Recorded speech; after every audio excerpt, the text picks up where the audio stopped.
Hi everyone. Have a good day. Here I am again. I'm May Kaday Balasabas, a 21 years old and a third year student taking up Bachelor of Elementary Education at Negros Oriental State University, Mabinay campus. And welcome to our task number 7.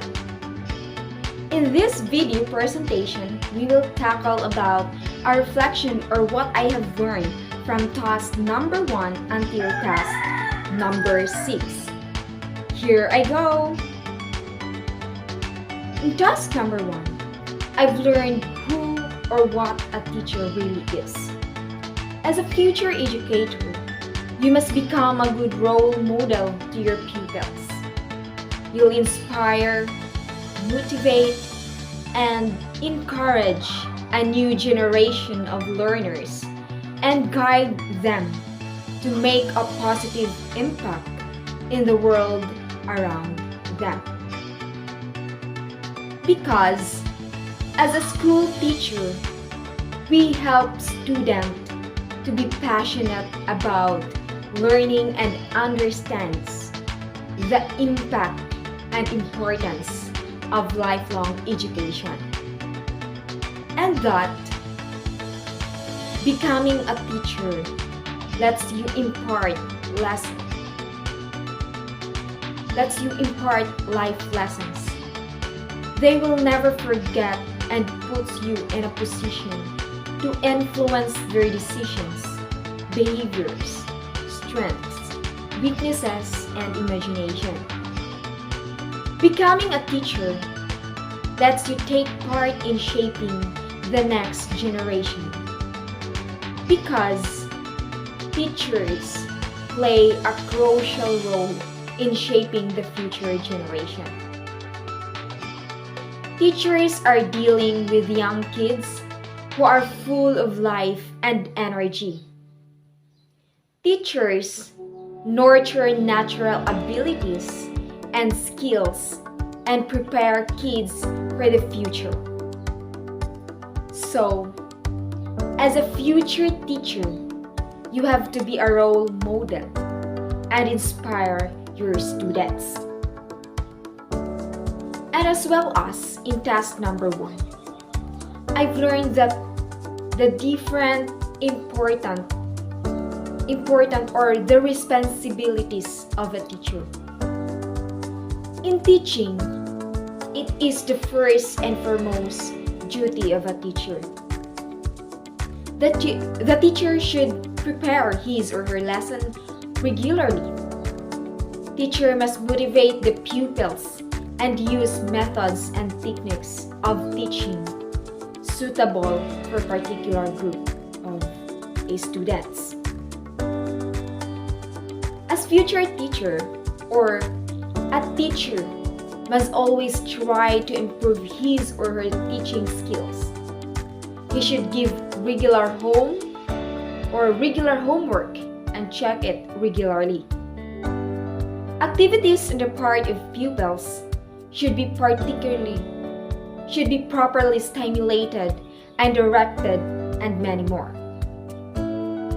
In task number 2, through the help of this task, I am aware what is the Philippine basic education and its purpose.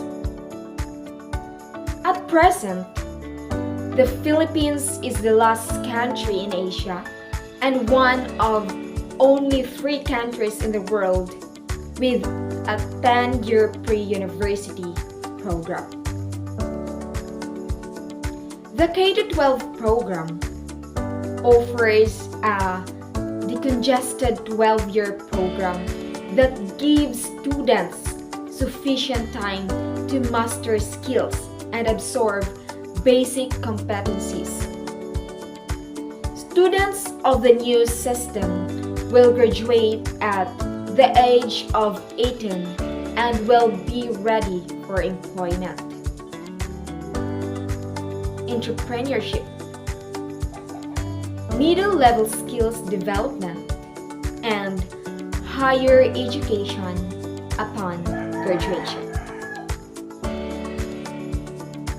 I also learned that the K-12 program accelerates mutual recognition of Filipino graduates and professionals in other countries. And the new curriculum gives students the chance to choose among three tracks: technical, vocational, livelihood and sports, and arts, and undergo immersion, which provides relevant exposure and actual experience in their chosen track. And in task number 3, we are asked to choose at least one country and tried it to compare to the Philippine basic education. And my chosen country was Australia. And through this task, I've also learned and aware that Philippines and Australia has similarities and differences as well. So let's have discuss the similarities and differences of these two countries. We know that education is the process by which a person gains knowledge. It is considered as one of the essential needs for human survival. That is why most countries' future depends on education its people.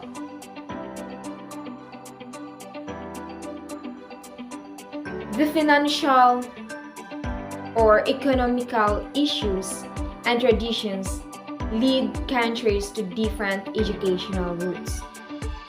Although Australia and the Philippines may have some similarities, both countries' education systems differ in many ways. So, what makes the primary difference is that the Philippine government do not have as much funds and budget as Australia do. Australia, being one of the leading countries with high economy, can provide a free, high standard and accessible education for its citizens. On the other hand, countries in the third world country, the Philippines, for example, can only provide a low budget for education, although the Department of Education receives the biggest budget allocation from the government funds. As a result, not everyone in this country is able to study due to geographical, financial, or social barriers.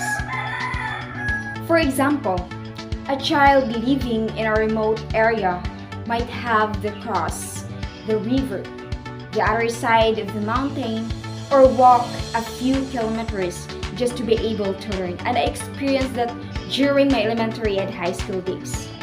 A typically public school in overcrowded areas or provinces may also include a classroom with 50 students sharing with at least one book or at least a book. These situations happen every day, but not in a wealthy country like Australia. This great privation leads to the very high regard of Filipinos for education. In task number 4, a comparison of the teacher qualifications between Philippines and Australia, the professional engagement and support, a sample of faculty development program, and organizational structure. In this task, or in task number 4, made me realize the qualities of a good teacher. Passion. This seems to be the most obvious quality for me. Of course, you need to love teaching and helping learners grow in order to be effective.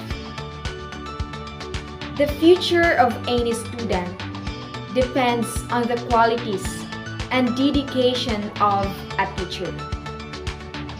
The teacher is the one who creates an interest in students to develop the progress and achieve whatever goals they set for themselves, especially to those elementary teachers. Today's teachers are some of the world's most invaluable resources. Teaching is an important and difficult career that shapes not only the future of a student's life, but also the future of a society. The most important of the teacher's many duties is the primary goal of educating the student. The quality of a teacher is determined by a wide range of factors. And also, as a future educator, it is important to remember that as an employee is not considered as a priority. So it was determined that employee engagement would be one of the ways to develop the banking sector. Transformational leadership style is an important factor to increase engagement amongst employees. And this is with specific impact on employee attitudes and behavioral outcomes. So it's always differ to our behavior. In task number 5 talks about the comparison of Philippines and Australia curriculum and curriculum making. The K-12 program covers kindergarten and 12 years of basic education, 6 years of primary education, 4 years of junior high school, and 2 years of senior high school or SHS. So what is the purpose of this new curriculum? So to provide sufficient time for mastery of concepts and skills, develop lifelong learners and prepare graduates for tertiary education, middle-level skills development, employment, and entrepreneurship.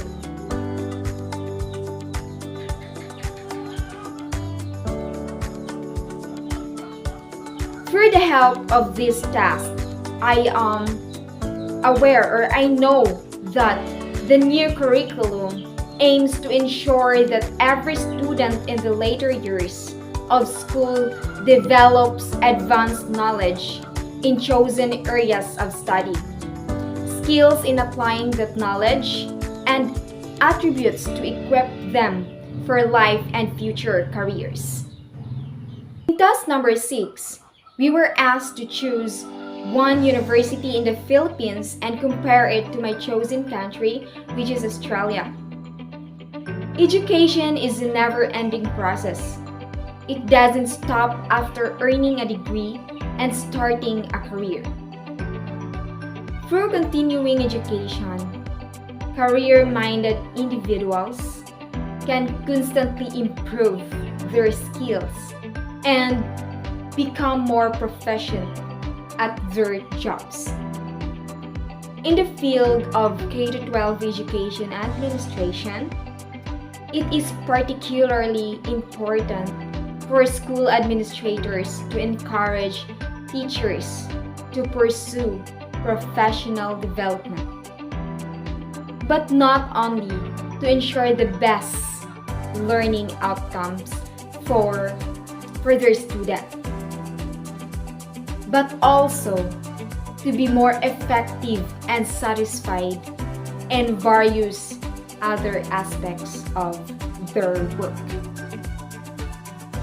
In addition to this, or in addition to the hours spent presenting in the classroom, much of teachers' time is spent on students' evaluations, curriculum development, and other paperwork. Professional development training can help teachers to become better at planning their time and also staying organized. This ultimately makes teachers more efficient and gives them extra time to focus on students rather than paperwork. It's easy for teachers to become burdened by the grind of teaching. Professional development gives them an opportunity, or gives us as a future educator, the professional development gives us an opportunity to step out of the routine. They get to be the student instead of the teacher. This keeps educators engaged because they feel like they are receiving the professional help. They need to be better teachers, or I need to be better teachers. After all, professional development nurtures the talents of teachers who aspire to take on educational leadership positions. And as a teacher, soon, I must learn from other experienced leaders to become effective future leaders, I myself. Implementing professional education development has benefits for both teachers and students. But most importantly, it helps teachers become better educators and develop into competent future school administrators. In today's constantly changing world, our children and youth need to learn inquiry-based problem-solving skills so that they may become successful members of society and live productive lives. I think all students yearn to learn. We, as future teachers, need to motivate students with learning, exploring, investigating, discovering, and inquiring. Together, we will be learning and teaching. And as a future teacher, we need to be very organized and creative. Time is very valuable. When students are able to use creativity, it enhances them and helps them in their learning process. Our children are natural and curious explorers. Students need to be inspired to think critically. By this, they comprehend what has been learned and be able to use it. So I am hoping that my future students will be able to achieve their greatest potential, that they can accomplish anything they set their minds to. We can give our children these building blocks through education to use in decision making. Through education to use in decision making situations, moral value of their thoughts and actions. This will guide them to realize how their actions and decisions will affect themselves and others. And that's all for this video. Thank you for watching, and may the good Lord bless us all.